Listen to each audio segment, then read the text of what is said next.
All right, let me ask you something. What if I told you that back in the Renaissance, the absolute best thing you could call a piece of art was a counterfeit? Yeah, I know. It sounds completely backward, but it's true. Today, we're diving into the strange and fascinating art of the true copy. So take a look at this. This is probably one of the most famous animal drawings in all of history, right? Albrecht Dürer's rhinoceros. And right on it, the inscription says it's a perfect copy, a true likeness. But here's the crazy part. Dürer never, ever saw the rhino. Not once. He drew this thing based on a letter he got from thousands of miles away. So how in the world is that a true copy? That's really the question we're trying to figure out here. Well, the key to this whole puzzle is a Latin term, imago contrafacta. And that literally translates to a counterfeit image. Now, for you and me, counterfeit just means fake, right? A knockoff. But back in the Renaissance, it was the exact opposite. It was basically a stamp of authenticity. It was a promise that what you were looking at was the real deal. So you got to wonder, how on earth did a word that meant true completely flip and come to mean false? Section 1. A counterfeit truth. I mean, how could a counterfeit possibly be a stamp of approval? You really have to think about it. We're talking about a world with no cameras, no way to just snap a picture and prove something. So how could you ever trust an image you saw? Authenticity wasn't about saying, oh yeah, I was there, I saw it. It was based on a totally different way of thinking, a different system of belief. So if we want to get to the bottom of this, we need to look at the original meaning. And here's what's so interesting. It doesn't start with an artist sitting down and sketching something from nature. No, not at all. It starts with a miracle. Which brings us to our second section, the holy replica. Okay, so check these out. We've got two engravings here, both by an artist named Asrel van Meckenem, made right around 1500. They look pretty much identical, don't they? And both of them claim to be counterfeits. But that raises a pretty big question, right? If they're both counterfeits, what are they counterfeits of? And here's the original. They were copies of this, a super famous mosaic icon of Christ from the Santa Croce Church in Rome.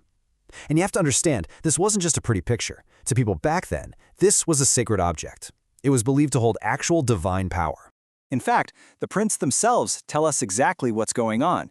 The inscription reads, "This image is counterfeited in the manner and likeness of that first Imago Pietatis kept in the Church of the Holy Cross in the city of Rome." See, that's the whole key.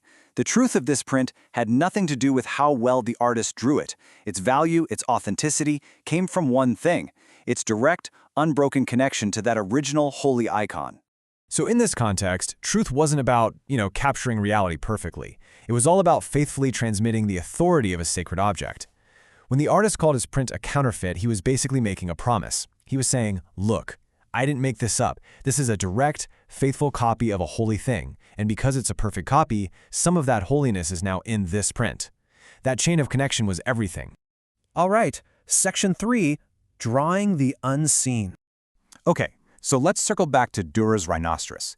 His inscription claims he made a counterfeit. He actually used the German word Abkonterfekt, of the living animal. And this is where things get really interesting, because he's not claiming to have copied a holy icon in a church. He's claiming he made a true copy of a living, breathing animal.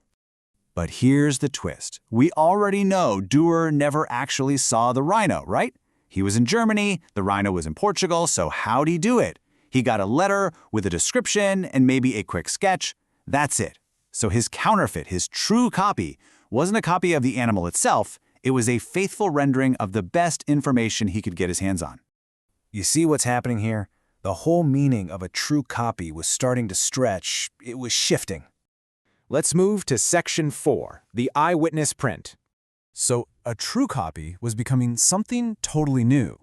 It started as a replica of a revered prototype, like a holy icon, but it was changing into a record of a direct observation. This is the real pivot. The artist's job wasn't just to copy something anymore. Now they were becoming a witness.